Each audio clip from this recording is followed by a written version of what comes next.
పాట ఎలా పాడాలి అంటే, ఇప్పుడు ఒక ఇసుక మేడ కడతాం. ఇసుక మేడ కడతా ఉంటుందా, 7 అంతస్తుల మేడ కట్టాలి. అలాగే దాన్ని కోటి చేతులు సపోర్ట్ ఇవ్వాలి, ఆ కోటి చేతులు కూడా ఇసుకతోటి ఉండాలి. అప్పుడు ఎలా ఉంటుంది, అలా పాట పాడాలి. అయితే ఆ పాడడం కూడా మళ్ళీ ఇసుక మేడనే కావాలి, అలాగే పిల్లర్స్ ఉండకూడదు.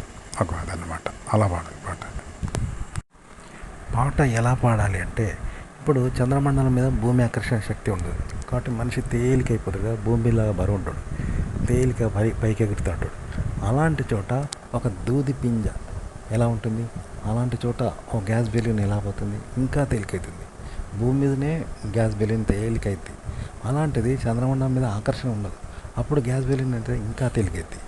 భూమి మీదనే ఒక దూది పింజ తేలిక పోద్ది, చంద్రమండలం మీద ఆకర్షణ ఉండదు కదా, ఇంకా తేలికైద్ది కదా. అలా పాట పాడాలన్నమాట.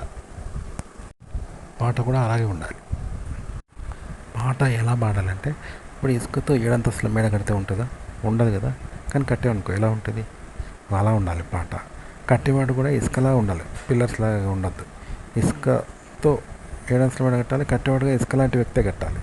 ఇసుక లాంటి మనిషి ఉంటాడా, ఉండడు కదా. పిల్లర్లా ఉండాలి మనిషి, కానీ ఇసుకలాగా ఉండాలి. ఆ 7 అంతస్తుల మేడ లాగానే ఉండాలి మనిషి కూడా. 5 అంతస్తుల మేడ కూడా ఇసుకతో ఉండాలి, కట్టేవాడుగా ఇసుకలాగానే కట్టాలి ఉండాలి వాడు కూడా. అప్పుడు ఇద్దరు ఉల్లులుగానే ఉంటారు కదా. అలా అనమాట.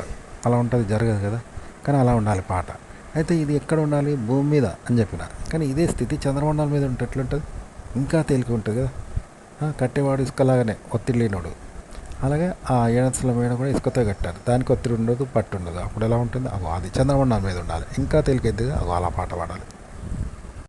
పాట కూడా అలాగే ఉండాలి.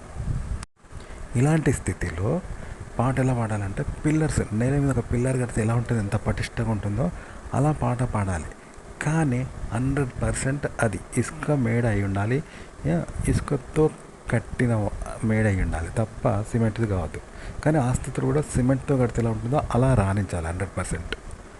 బాగనమాట.